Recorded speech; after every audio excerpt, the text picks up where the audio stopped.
with caregiving, when we're all dealing with it, when you have 44 million people in the United States that are dealing with caregiving, for some reason, it's this white elephant in the room. The dialogue, the communication, the openness, it's just not there yet. So I ask you to throw all that out. We're here to really discuss caregiving. We're here to laugh.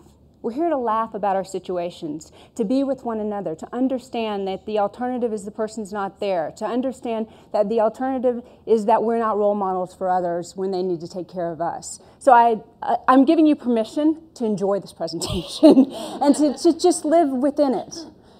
Rosalind Carter, who I'm sure you're all familiar with, is a tremendous advocate for caregiving. She actually has a wonderful institute on caregiving and has really made some big, significant moves into space. She had a wonderful quote, which I love so much. There are only 4 kinds of people in the world: those who have been caregivers, those who are caregivers, those who will be caregivers, and last but not least, those who will need caregivers. There's no doubt that we're all dealing with it. That's an issue for everyone. And so much of an issue, especially for women, 67% of caregivers are female.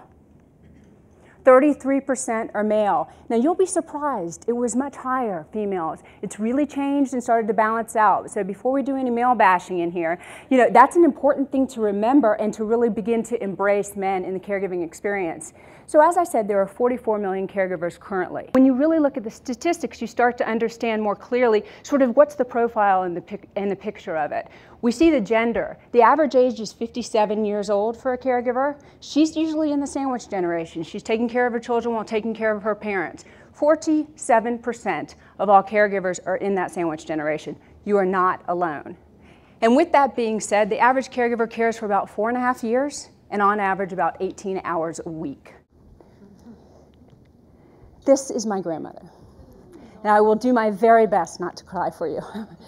She is Mimi Rose, and I was her primary caregiver for 10 years. She was, and is, I feel her now, amazing, amazing woman. She was my shiro. I like to say that she was the one who really created my strength, my independence, my self-confidence, and then every time I didn't have any of those, she's the one that kicked me in the butt and said, go get it. So she was the one who really taught me the finesse, the gift, and the honor of being a caregiver, and what it took to get through it every day, and what it took to have balance and to come out the other end when she had passed as a whole person. And I think that's what happens. We get stripped of who we are.